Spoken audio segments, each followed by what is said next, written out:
दोस्तों, तो अगर आप करते हैं सीटेट के परीक्षा की तैयारी तो आज का जो ये टॉपिक मैं आप लोगों के लिए लेकर आया हूँ ये आपके परीक्षा के दृष्टिकोण से मेरे दोस्तों काफ़ी इम्पोर्टेंट है। तो दोस्तों वीडियो में पूरी तरह से आप लोग बने रहें, पूरे वीडियो को देखें। ये टॉपिक आपको बिल्कुल बहुत ही अच्छे तरीके से समझ में आ जाएगा। तो दोस्तों आज के टॉपिक को शुरू करते हैं। आज का टॉपिक है हमारा अधिगम। कौन सा है? आज की कक्षा का जो टॉपिक है वो है अधिगम, लर्निंग। ध्यान देंगे, इससे हमेशा सीटेट की परीक्षा में एक दो प्रश्न पूछे जाते हैं। सबसे पहले हम लोग देखते हैं अधिगम क्या है।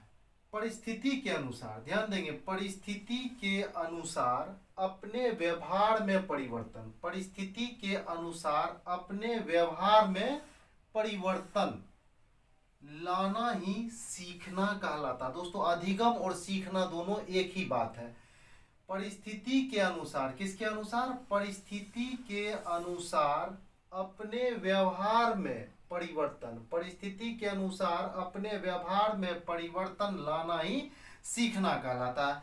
परिस्थिति के अनुसार जो आपके व्यवहार में परिवर्तन आता है, जो परिस्थिति के अनुसार आपके व्यवहार में आप परिवर्तन लाते हैं, उसे ही क्या कहते हैं हम लोग? अधिगम कहते हैं। यह जन्म से लेकर मृत्यु तक चलने वाली प्रक्रिया है। जो ये अधिगम है ये जन्म से लेकर, जब बच्चा जन्म लेता तब से ही वो अधिगम करना शुरू कर देता है, सीखना वो तब से ही शुरू कर देता है। तो अधिगम जन्म से लेकर मृत्यु तक, जन्म से लेकर मृत्यु तक चलने वाली प्रक्रिया है।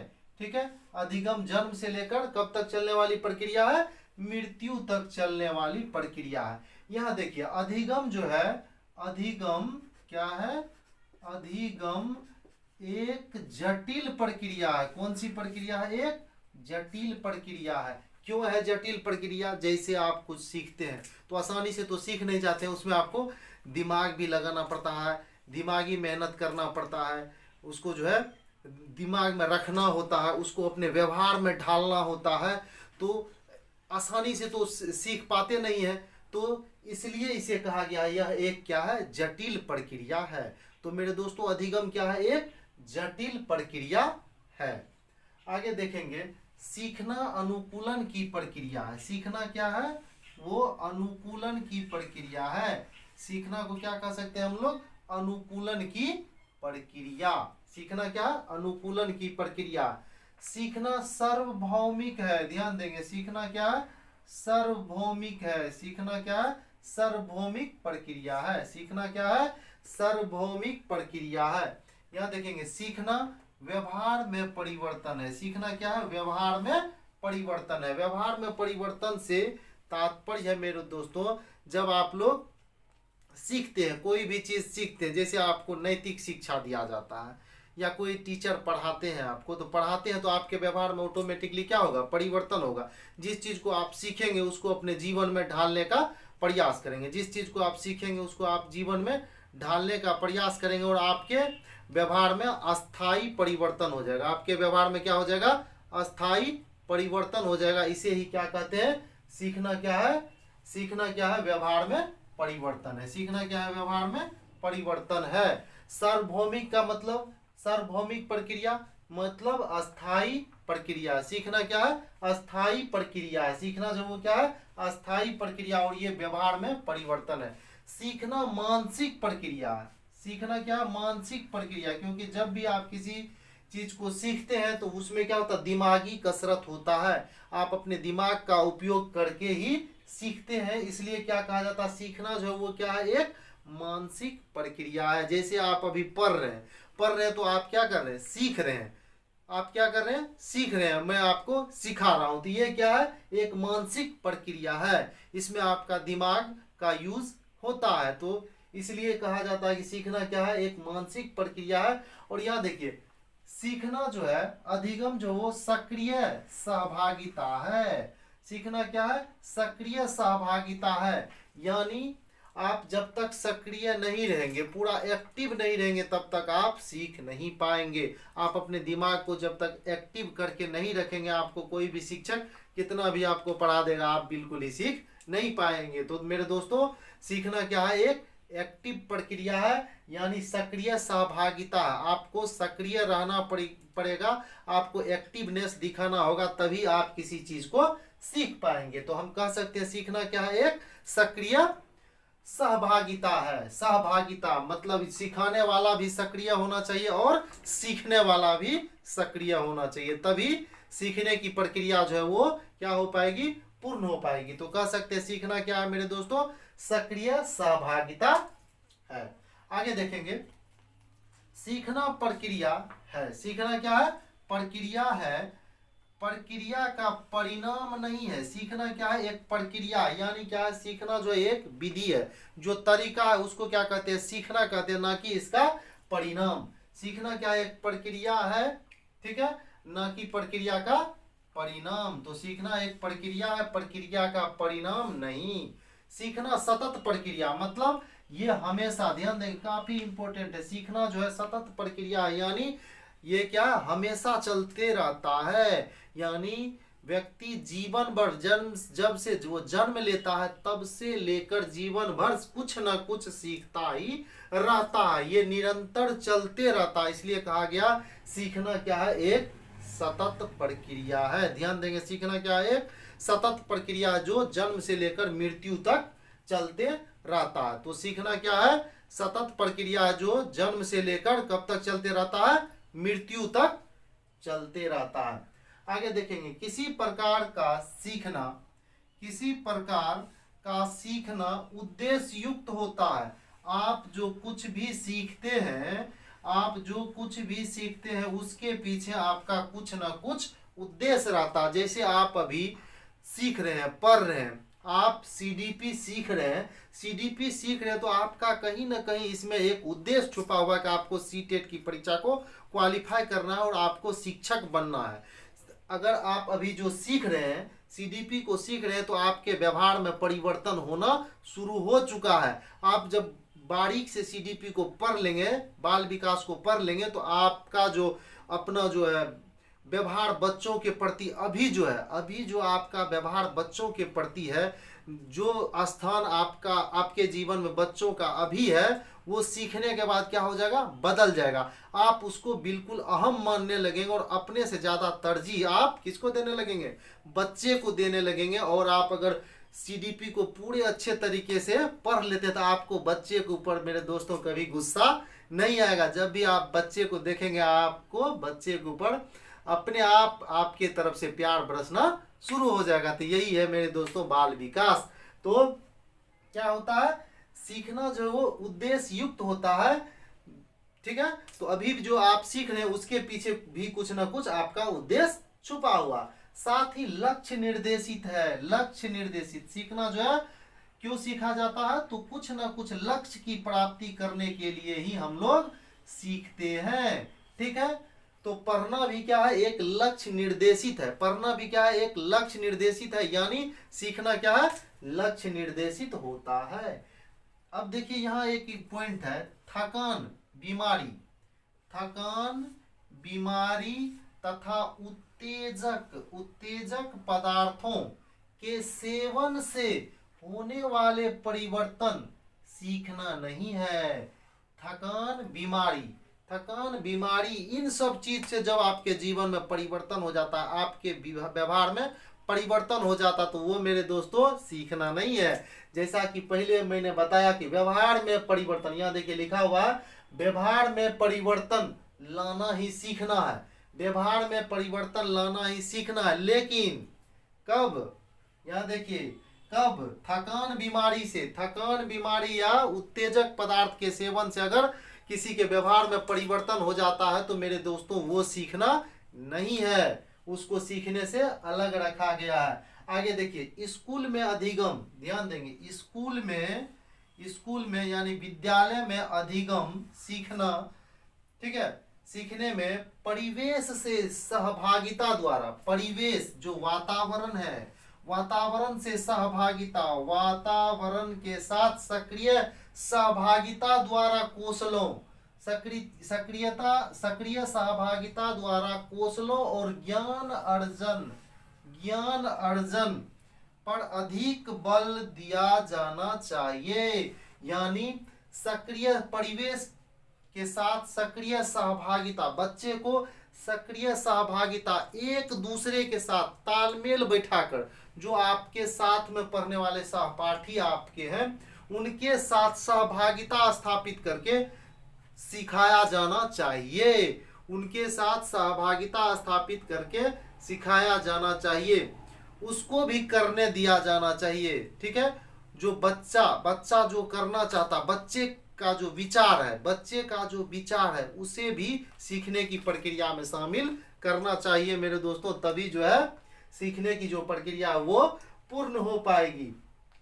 तो स्कूल में अधिगम परिवेश, जो वहाँ का वातावरण है, से सहभागिता द्वारा कौशलों और ज्ञान अर्जन पर अधिक बल दिया जाना चाहिए। आगे देखिए, सार्थक अधिगम, क्या लिखा हुआ है? सार्थक अधिगम में, ठीक है, सार्थक अधिगम में यानी मीनिंगफुल लर्निंग में एक समस्या पर विविध तरीके से विचार के लिए प्रोत्साहित करना चाहिए। इसका तात्पर्य यह है मेरे दोस्तों कि एक समस्या पर विविध तरीके से, मान लीजिए आपके वर्ग में 10 बच्चे हैं तो 10 बच्चे का विचार आना चाहिए, 10 बच्चों से विचार लेना चाहिए कि ये जो समस्या है उस समस्या को कौन कौन बच्चा किस प्रकार से हल कर सकता, सभी के विचार को शामिल करना चाहिए और अलग अलग तरीके से एक समस्या को हल करने का प्रयास करना चाहिए। तो मेरे दोस्तों, जो सीखने की प्रक्रिया सार्थक प्रक्रिया है वो एक समस्या पर विविध तरीके से विचार के लिए क्या करना चाहिए? प्रोत्साहित करना चाहिए। बच्चे को क्या करना चाहिए? प्रोत्साहित करना चाहिए। अधिगम अधिक प्रभावशाली, देखिए ध्यान देंगे यहाँ, अधिगम जो है वो अधिक प्रभावशाली तब होता है जब वह स्वनिर्देशित यानी सेल्फ डायरेक्टेड होता है। अधिगम तब ज्यादा प्रभावी होगा जब वो स्वनिर्देशित होगा, मतलब खुद से डायरेक्ट करके जब आप सीखते हैं, वो मेरे दोस्तों ज्यादा प्रभावी होगा। जब आप खुद से करके सीखते हैं, स्वनिर्देशित सीखते हैं, तब जो है अधिगम जो है वो काफी प्रभावी होगा। यानी learning by doing, self directed जब होगा अधिगम, तब वो क्या होगा? ज्यादा प्रभावशाली होगा। प्रारंभिक कक्षा में शिक्षण अधिगम, ध्यान देंगे यहाँ, प्रारंभिक कक्षा में क्या लिखा हुआ? प्रारंभिक कक्षा में शिक्षण अधिगम करके सीखना यानी लर्निंग बाय डूइंग। प्रारंभिक कक्षा में शिक्षण अधिगम करके सीखना यानी खुद से करके सीखना। सेल्फ डायरेक्टेड तो होगा ही, साथ ही साथ खुद से करके सीखने का जो तरीका होगा वो सबसे ज्यादा महत्वपूर्ण होगा, वो सबसे ज्यादा प्रभावशाली होगा। Learning by doing. आप समस्या छात्रों को दे दें वर्ग में और उन्हें कहिए कि आप खुद से इसको क्या करो, इस समस्या को सॉल्व करो। और सारे छात्र को देखना चाहिए कि सारा छात्र जो है वो किस किस प्रक्रिया द्वारा, कौन कौन से छात्र समस्या का समाधान किया है, और सारे विचार को एक जगह एकत्रित करके उस पर वाद विवाद करना चाहिए। तो दोस्तों, यही है सक्रिय सहभागिता, और एक ही समस्या पर विविध तरीके से विचार करना और लर्निंग बाय डूइंग, करके सीखना। ठीक है, तो करके सीखने का जो तरीका है लर्निंग बाय डूइंग, ये काफी इंपोर्टेंट है मेरे दोस्तों। आगे देखिए, अधिगम के लिए विद्यालय के सामाजिक स्तर में भागीदारी सबसे महत्वपूर्ण है। ठीक है, सामाजिक स्तर पर सीखने के लिए कौन सा स्तर? सामाजिक स्तर। जब हम कोई भी चीज सर्वप्रथम सीखते हैं तो वो कहाँ से सीखते हैं मेरे दोस्तों? अपने परिवार से सीखते हैं। कहाँ से सीखते हैं? अपने परिवार से सीखते हैं। तो सीखने की प्रक्रिया में समाज जो है वो काफी महत्वपूर्ण भूमिका निभाता है। तो समाज से तात्पर्य क्या है? तो हमारा जो समाज, सबसे पहला समाज होता है वो कौन सा होता है? वो हमारा परिवार होता है। तो सबसे पहले हम लोग कहाँ से सीखने का शुरुआत करते हैं? अपने परिवार से सीखने का शुरुआत करते हैं। तो सामाजिक परिवेश जो है वो सीखने की प्रक्रिया में काफी महत्वपूर्ण भूमिका निभाती है। जैसे हम लोग सर्वप्रथम जो भाषा सीखते हैं वो भी कहाँ से सीखते हैं? अपने परिवार के द्वारा ही सीखते हैं। तो सीखने में सामाजिक स्तर जो वो काफी महत्वपूर्ण भूमिका निभाता है। सार्थक अधिगम, देखिए यहाँ सार्थक अधिगम यानी मीनिंगफुल लर्निंग। सार्थक अधिगम में विश्लेषणात्मक समालोचनात्मक सोच तथा, ठीक है, समस्या समाधान की प्रक्रिया शामिल है। समालोचनात्मक सोच और सार्थक अधिगम में विश्लेषणात्मक यानी कि अगर मान लीजिए समस्या बड़ा है, सवाल बड़ा, तो उसको अगर पूरा एक साथ नहीं समझ में आता तो उसको विश्लेषण के साथ तोड़ तोड़ कर समझाना चाहिए। उसको तोड़ तोड़ कर छोटे छोटे पार्ट वाइज जो उसको सीखने का प्रयास करना चाहिए। अगर आप स्कूल में जाएंगे, अगर कोई बच्चा है मान लीजिए वो पूरा समस्या को एक साथ नहीं समझ पा रहा है, तो उसको क्या करना है, कैसे समझाना है, कैसे सिखाना है? उसको पार्ट वाइज तोड़ तोड़ कर जो है उसको सिखाने का प्रयास करना है। ठीक है, अब देखिए कहता ईरर मिस्टेक प्रासंगिक है। जब आप किसी भी चीज को सीखते हैं तो उसमें ईरर भी होगा, मिस्टेक भी होगा। तो दोस्तों ईरर और मिस्टेक जब आप बच्चे को खुद से करके सीखने देंगे तो उसमें ईरर भी होगा और मिस्टेक भी होगा। तो ईरर और मिस्टेक से अगर आपके वर्ग के बच्चे ईरर कर रहे हैं, गलती कर रहे हैं, तो उससे आपको बिल्कुल ही गुस्सा नहीं हो जाना है। उससे क्या करना है, आपको खुश होना और बच्चे को और ज्यादा प्रोत्साहित करना है। अगर आप करके सीखते हैं, सीखने का प्रयास करते हैं, तो गलतियां होंगी है ही, उसको प्रोत्साहित करके, उस बच्चे को प्रोत्साहित करके और आगे बढ़ाने का कोशिश करना है। ईरर से घबराना बिल्कुल नहीं है। जब सीखते हैं तो ईरर और मिस्टेक ये पॉजिटिव चीज है, ईरर और मिस्टेक होगा ही, ये प्रासंगिक है, ये सत्य है कि ईरर होना ही होना है। अब देखिए बच्चे और वयस्क में बच्चे जो छोटे बच्चे हैं वो और वयस्क में ईरर जो है गुणात्मक क्वालिटेटिवली क्या होगा, भिन्नता होती है, गुणात्मक भिन्नता होती है।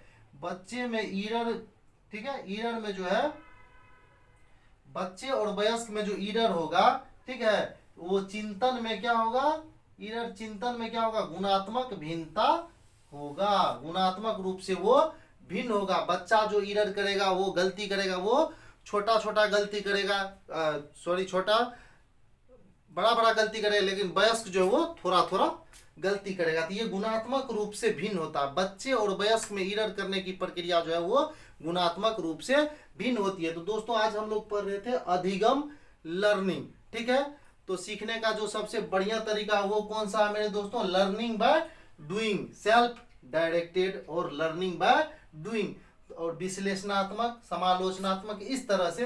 तो दोस्तों अधिगम क्या है, तो सीखना वह प्रक्रिया है जिसके द्वारा क्या होता है, व्यवहार में परिवर्तन, यानी व्यवहार में परिस्थिति के अनुसार व्यवहार में परिवर्तन लाना ही क्या है, सीखना है। ठीक है दोस्तों, तो आज हम लोगों ने अधिगम को पढ़ा। अभी अधिगम जो टॉपिक है ये पूरी तरह से खत्म नहीं हुआ है, तो अगले क्लास में इसके जो बचे हुए टॉपिक है अधिगम चैप्टर से वो जो है हम लोग लेकर आएंगे। तो दोस्तों अगर वीडियो आपको अच्छा लगा हो तो निश्चित रूप से आप सब्सक्राइब कर दें। ठीक है दोस्तों, तो वीडियो देखने के लिए बहुत बहुत धन्यवाद। अगर आप इसका स्क्रीनशॉट लेना चाहें तो स्क्रीनशॉट ले सकते हैं। बहुत जल्द आपके बीच पुनः उपस्थित होऊंगा अधिगम का जो बचा हुआ आगे का टॉपिक है उसे लेकर। तो दोस्तों बहुत बहुत धन्यवाद।